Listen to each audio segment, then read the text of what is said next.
Bonjour Édouard Husson. Bonjour. Vous êtes directeur de publication du Courrier des Stratèges, vous avez publié de nombreux livres, vous êtes professeur des universités et vous êtes entre autres un spécialiste de la violence en politique d'une certaine manière. Et c'est pour ça que nous allons parler avec vous de la bande de Gaza. La bande de Gaza, qui résulte de la partition du territoire, est un territoire qui est normalement palestinien, qui a été occupé par 2 500 000 Palestiniens, selon les dernières estimations. Vous corrigerez mes chiffres s'ils sont inexacts. Et évidemment, depuis le 7 octobre 2023, c'est aussi un lieu de bataille et un enjeu territorial. Benjamin Netanyahou n'a jamais fait mystère de sa volonté de reprendre Gaza, puisque l'armée israélienne s'était retirée de Gaza il y a quelques années. Et là, depuis quelques semaines, Gaza est clairement un objectif territorial.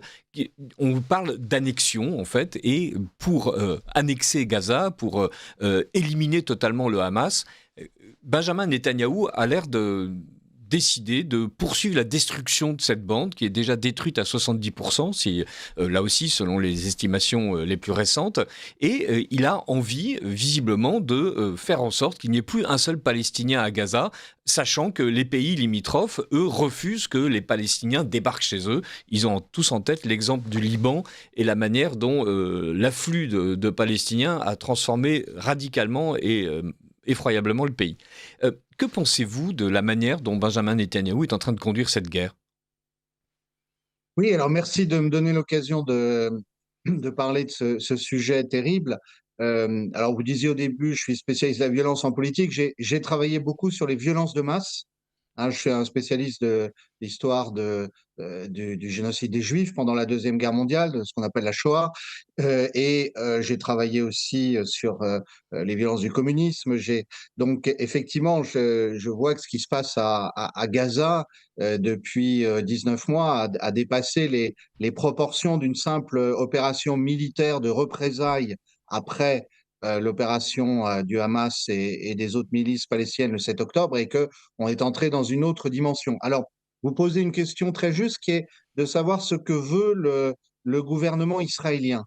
Je rappelle que la société israélienne est très divisée et qu'elle a il y avait apparemment un objectif pour une partie de l'opinion israélienne qui était de libérer les otages qui avaient été pris par le Hamas ou les autres mouvements palestiniens. Et puis, de plus en plus, on a vu une polarisation entre ceux qui militaient pour ça, en particulier les familles, mais pas simplement. Il y a un courant important de la société israélienne qui militait pour ça, avec des manifestations régulières. Et puis, le gouvernement Netanyahou, dont on a eu assez vite l'impression, mais c'est pas une interprétation, ce sont les déclarations qui ont été faites par un certain nombre de ministres, qu'il voulait profiter de l'occasion. Alors, je le dis, j'espère que je ne choque pas les auditeurs, mais c'est malheureusement la triste réalité pour expulser les Palestiniens de Gaza. Parce qu'effectivement, le gouvernement de Benjamin Netanyahou, qui est un gouvernement très à droite, on va dire, sur l'échiquier politique classique d'Israël, il a des éléments radicaux qui pensent que Israël doit être à terme une terre où ne vivent plus de Palestiniens, ce qu'on appelle le projet du Grand Israël. Et donc, le gouvernement israélien s'est trouvé assez vite confronté à une contradiction, c'est que, vous l'avez dit, les pays limitrophes ne voulaient pas de cette expulsion. Le pays où c'est le plus flagrant, c'est l'Égypte. Alors, moi, je porterai aucun jugement moral parce que ce qui est très compliqué dans cette histoire, il ne faut pas oublier que les Palestiniens de Gaza sont sur leur terre et vous parliez du chiffre de 2 500 000. Pour la plupart, ce sont les descendants des Palestiniens expulsés lors de la création de l'État d'Israël d'un certain nombre de territoires où leurs parents, leurs grands-parents habitaient. Hein. Et donc, à ce moment-là, on a une politique finalement assez erratique qui s'est mise en place du gouvernement Netanyahou entre des bombardements massifs, la lutte contre les combattants du Hamas et des autres mouvements palestiniens, l'envie de faire partir les gens, le refus du reste du monde. Et puis aujourd'hui, les contraintes humanitaires, parce que on va certainement en reparler, mais la guerre et le blocus ont mis le territoire de Gaza dans une situation de famine. Alors, cette situation de famine, ma question est toute bête. Est-ce qu'il y a vraiment une famine? On entend les Ah oui, choses les oui, plus contradictoires sur des 14 000 bébés qui seraient en état de malnutrition. Certains disent, mais ça fait 2 ans qu'on nous parle de famine, il y a toujours des Palestiniens, on ne peut pas parler d'une véritable famine. On n'a pas le droit de dire qu'il n'y a pas d'aide humanitaire puisqu'il y a des camions qui rentrent. Voilà. Vous, Édouard Husson, qui suivez de près cette histoire-là, y a-t-il ou non famine à Gaza? Oui, oui, oui. Alors, vous faites très bien de poser la question dans ces termes-là, un peu brut, je dirais, parce que je pense que, en fait, si vous voulez, il y a deux niveaux d'information sur Gaza. Il y a ce que on nous montre dans les médias mainstream, et les images sont très filtrées. Pour vous donner une comparaison, j'étais il y a quelques jours invité au Maroc pour une conférence sur un autre sujet, et j'ai regardé la télévision marocaine. Et alors là, c'est pas filtré du tout. J'ai vu à la télévision marocaine, au journal télévisé du soir, ce que je regarde moi sur les réseaux sociaux depuis 19 mois. Et alors, je crois que ça, c'est quelque chose dont il faut prendre conscience, c'est que en France, on a ces deux niveaux d'information. On a la télé mainstream qui nous montre des images très édulcorées de ce qui se passe à Gaza.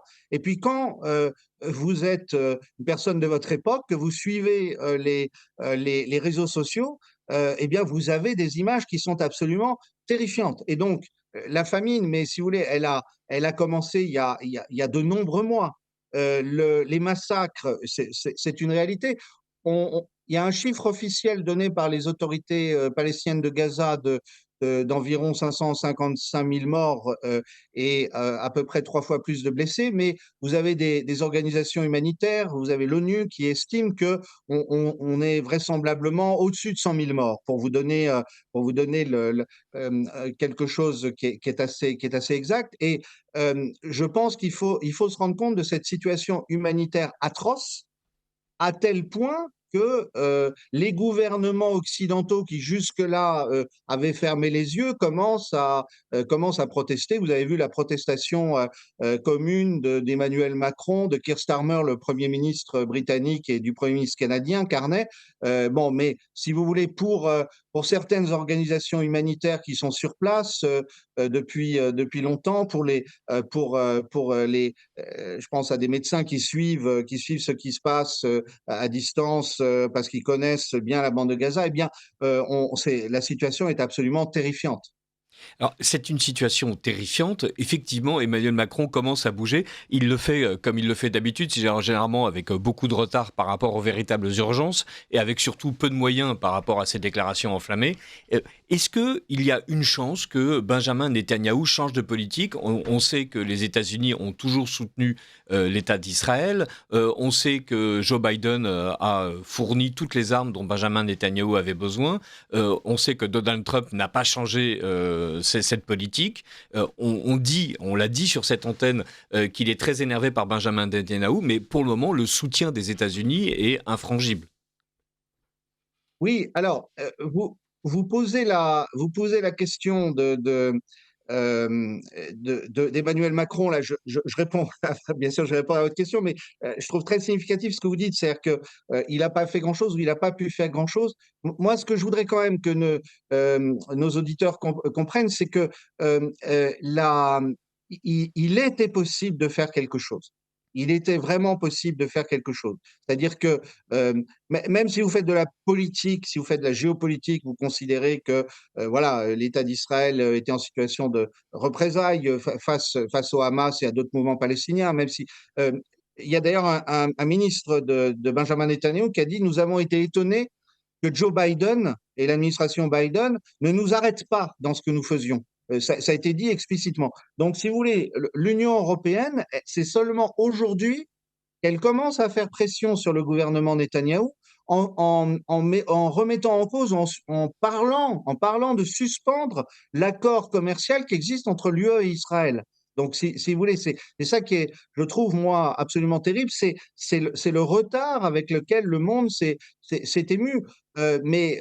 Si vous voulez regarder ce qui s'est passé pour le pape François jusqu'à il y a quelques semaines, le pape Léon aujourd'hui qui en appelle à la conscience des hommes, de l'humanité, il y a tellement de chrétiens qui se taisent, et même aux États-Unis, un mouvement qui s'appelle le mouvement évangélique sioniste qui justifie ce que fait le gouvernement Netanyahou. Donc, on pouvait faire des choses, on pouvait intervenir, Enfin, mais excusez-moi, c'est juste, peut-être que les oui, évangéliques sionistes justifient Netanyahou. J'ai pas eu du tout eu l'impression que le pape François ou le pape Léon XIV justifiaient Benjamin Netanyahou.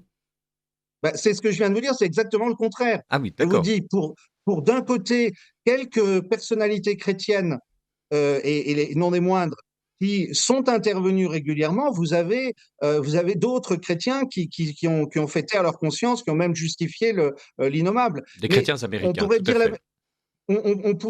on pourrait critiquer aussi, faire les mêmes critiques en regardant dans le monde juif, où vous avez des voix qui se sont élevées de manière admirable pour critiquer, pour dire c'est pas ça le judaïsme. Vous pouvez dire la même chose à propos de l'islam, où vous avez des voix qui s'élèvent, qui sont admirables, et puis d'autres qui au contraire sont très muettes, hein, parce que il y a un article passionnant qui est paru il y a 3 jours dans un média en langue anglaise qui montre que les gouvernements des pays du Golfe ont continué à commercer, ont même augmenté en termes de commerce avec Israël depuis le début de l'opération à Gaza. Vous voyez, on est dans un monde qui a perdu ses repères moraux. Mais l'intervention était tout à fait possible et on a envie de dire aujourd'hui, alors c'est trop tard. Non, c'est jamais trop tard parce qu'il faut sauver ces enfants, il faut sauver les gens qui sont menacés de famine, de bombardement, mais c'est bien tard en tout cas. Dans la bande de Gaza, il y a d'une part ce champ de ruines. On a vu les photos, on a vu les cartes. Effectivement, il est ravagé, ce territoire est ravagé au plus des 2 tiers. Il y a le fait que les organisations humanitaires ont du mal à acheminer l'aide. Il y a le fait que les journalistes étrangers ont du mal à faire leur métier et à enquêter sur ce qui se passe sur le terrain.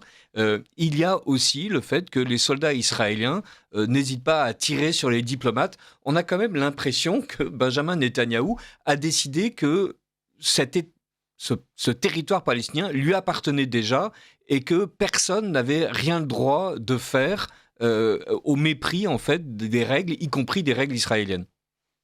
Alors, si vous me permettez une précision, le tir qui a été menaçant vis-à-vis de diplomates, c'était en Cisjordanie. Oui, c'est vrai, c'était pas à C'était Gaza. à Jénine, mais ça ne change rien à votre diagnostic global qui est parfaitement vrai. Vous savez qu'il y a plus d'une centaine de journalistes, alors essentiellement des journalistes locaux, qui sont. Il y a aussi de mémoire un journaliste d'Al Jazeera qui a été tué par l'armée israélienne. Donc, on n'avait jamais vu ça dans un conflit, si vous voulez, que des journalistes soient visés, parce que on sait que c'est intentionnel, hein. Les grandes associations de journalistes dans le monde n'épargnent pas de ce point de vue-là le gouvernement Netanyahou et le disent, hein. J'espère que je ne raconte pas des horreurs pour vos auditeurs qui ne sont pas trop surpris, mais Enfin, c'est un je vois fait. pas Je veux comment dire, les auditeurs. Enfin, ce que vous dites est connu. Donc là, voilà. voilà, non, non, mais On rassemble tout dans cette émission de ce qu'on sait depuis plusieurs mois, voilà. et années, mais voilà, non, rien de.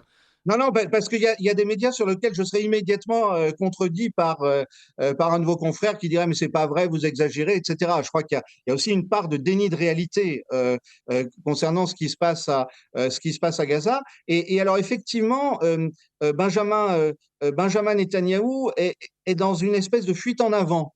C'est-à-dire que, si vous voulez, il faut bien nous rendre compte, je parlais d'informations filtrées en Europe ou aux États-Unis, mais dans le reste du monde, l'information, elle n'est pas du tout filtrée. Ça qui est assez terrible d'ailleurs quand on réfléchit.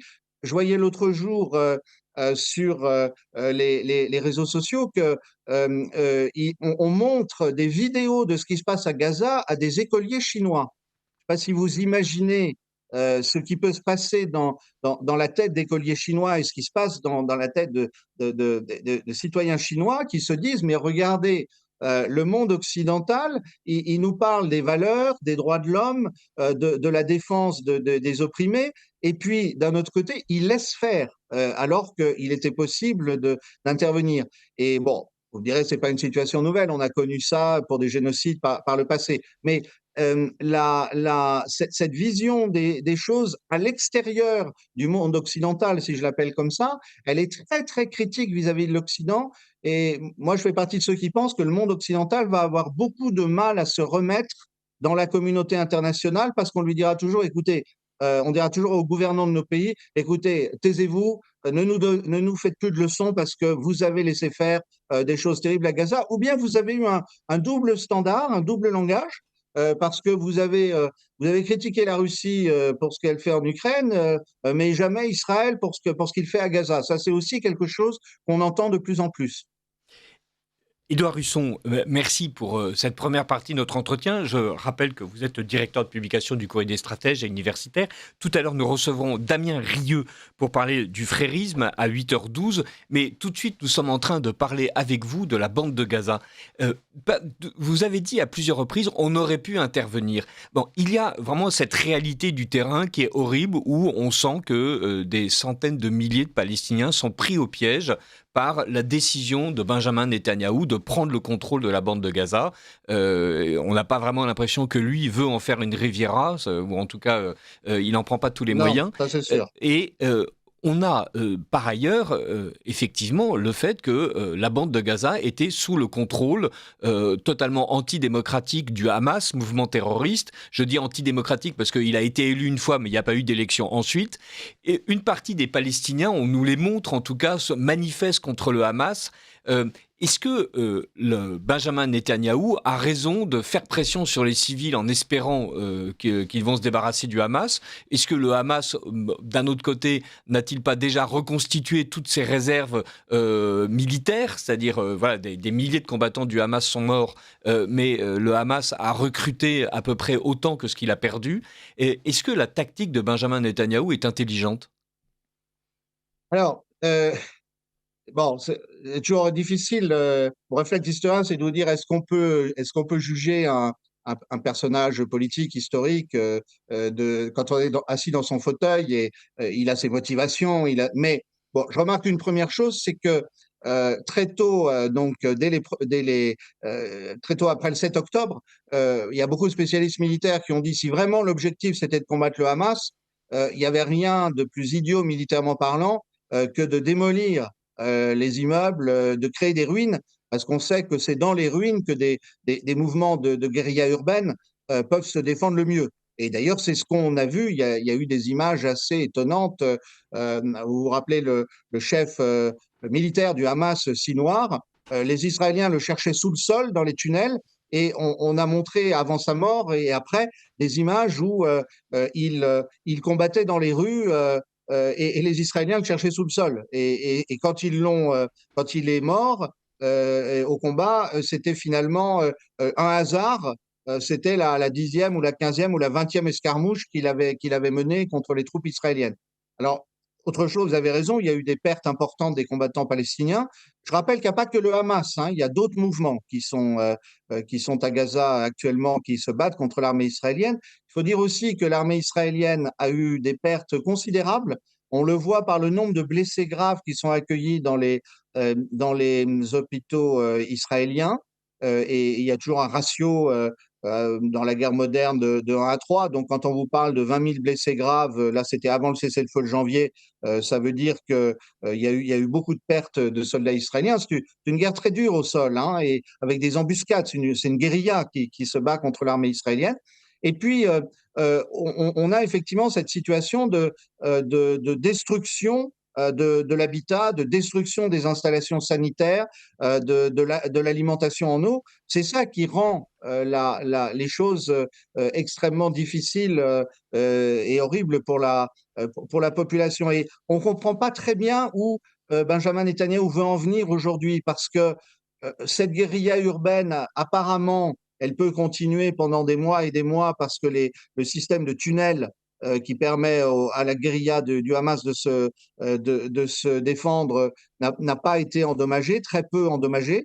À l'inverse, bon, l'armée israélienne, elle est nombreuse, mais en même temps, il y a beaucoup de gens qui partent en permission, qui ne veulent plus revenir pour se battre. Enfin, c'est une sale guerre, hein. Il y a eu des protestations aussi dans l'armée israélienne dont on parle peu dans les médias mainstream. Alors, on en parle peu, mais on en parle un peu. Il y a effectivement des soldats israéliens qui commencent à expliquer que Tsahal, donc les forces armées israéliennes, qui se présentent volontiers comme l'armée la plus morale au monde, en tout cas, ça fait partie de sa propagande officielle, a quand même une curieuse notion de la moralité. Et ces soldats expliquent que on leur a quasiment appris que tous les Palestiniens, en fait, sont des ennemis, que n'importe quel Palestinien est potentiellement un terroriste et qu'il vaut mieux tirer et poser des questions après. Enfin, les histoires qui remontent peu à peu, ce que je dis à l'antenne de Radio Courtoisie, c'est juste ce que j'ai lu dans le journal Le Monde. Alors, est-ce que le journal Le Monde, fondé par Hubert Beuve-Méry, dont on sait les curieuses sympathies pour le régime hitlérien avant 39-45 et antisémite ou pas, je ne sais pas. Mais en tout cas, dans le média de référence, on nous parle de la manière dont l'armée israélienne est elle-même en train d'avoir un léger doute sur la manière dont cette guerre est conduite.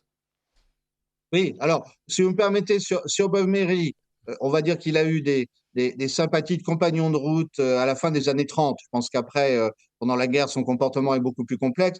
Oh, Deuxièmement, si vous me permettez, je ne suis pas un grand ami du journal Le Monde, mais je pense que sur le conflit de Gaza, le journal Le Monde a bien fait son travail depuis le début par rapport à d'autres médias français ou européens.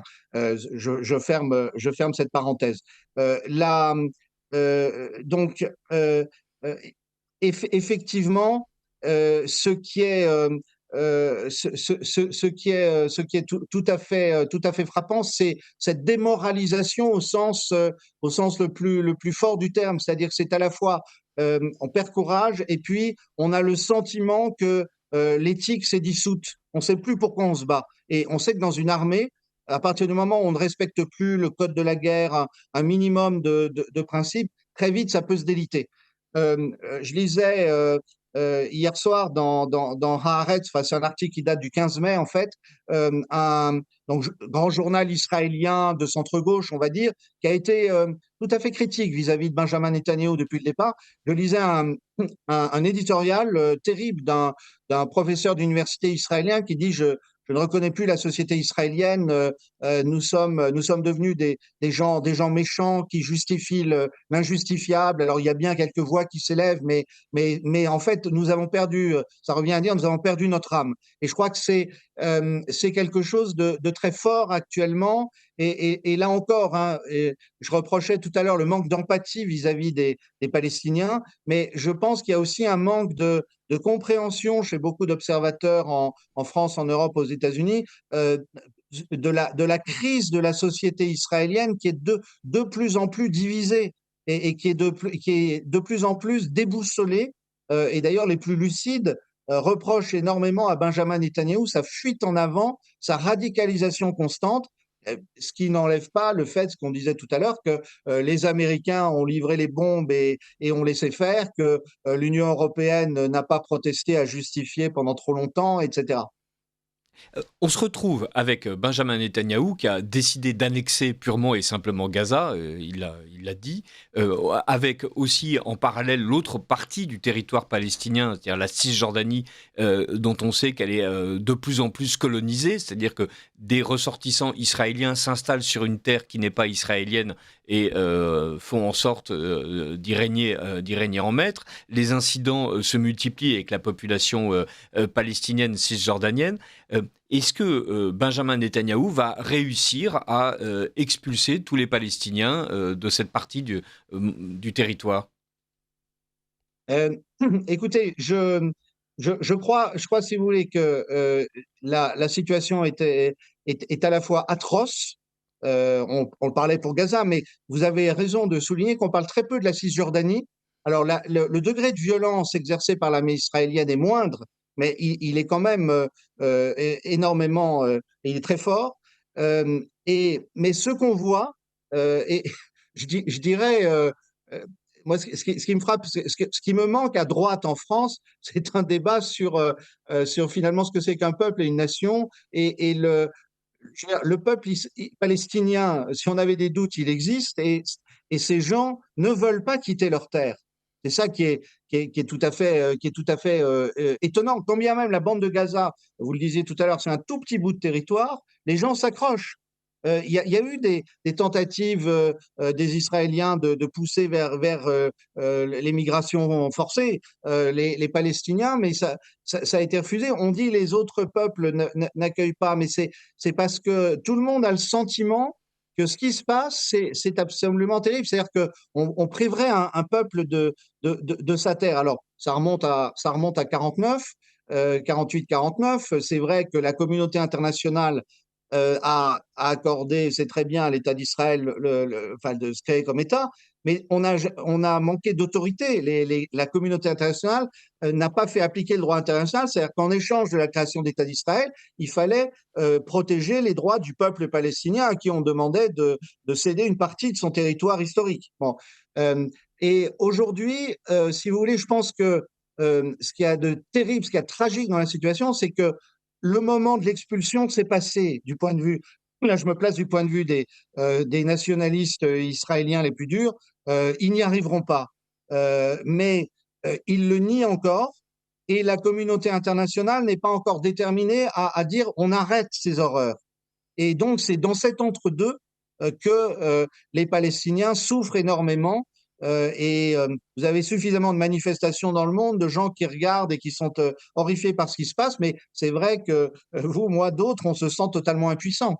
Ah, et d'ailleurs, et ce n'est pas pour rien, nous sommes effectivement impuissants et on a l'impression que les institutions internationales sont très timides dans leur condamnation et dans leurs moyens d'action. Et vous aviez raison de le souligner, non seulement les États-Unis continuent à soutenir Israël, mais l'Union européenne continue à commercialiser avec Israël, mais les pays arabes continuent à commercialiser avec Israël. Autrement dit, l'ensemble des sanctions possibles qu'on mobilise dans d'autres cas ont l'air pour le moment d'être retenues. Et Édouard Husson, il nous reste une minute. Si vous deviez voilà, vous projeter dans 3 mois, à votre avis, où en sera le problème israélo-palestinien ? Je, je pense que la situation politique de Benjamin Netanyahou est de plus en plus précaire. Alors, il a une capacité à s'accrocher au pouvoir tout à fait considérable, hein. Je ne dis pas remarquable parce que je crois que le terme serait déplacé, mais tout à fait considérable. Ce que je ne sais pas, c'est à quel moment le gouvernement Trump peut décider de le déstabiliser. On voit qu'il y a quand même un consensus aujourd'hui des républicains et des démocrates aux États-Unis pour dire il faut changer Netanyahou. Mais il y a un écueil qui est effectivement, si les négociations entre les États-Unis et l'Iran rataient, eh bien, à ce moment-là, est-ce qu'il y a eu une guerre? Alors, s'il y avait une guerre en Iran, avec l'Iran, pardon, ça soulagerait peut-être les Palestiniens, mais parce qu'Israël ne pourrait pas être sur tous les fronts. Mais vous voyez quand même que c'est horrible ce qu'on est en train de dire, ce que je suis en train de dire, parce que ça veut dire que c'est un conflit qui pourrait soulager un autre conflit. Donc, non, la situation est tragique et dans 3 mois, tout dépendra de si Netanyahou a été renversé ou pas. Parfait. Édouard Husson, merci beaucoup pour vos éclairages sur la situation dans la bande de Gaza et vos analyses géopolitiques. Et j'espère que nous pourrons en rediscuter sur un autre ton dans quelques semaines. Merci beaucoup. Merci de m'avoir invité.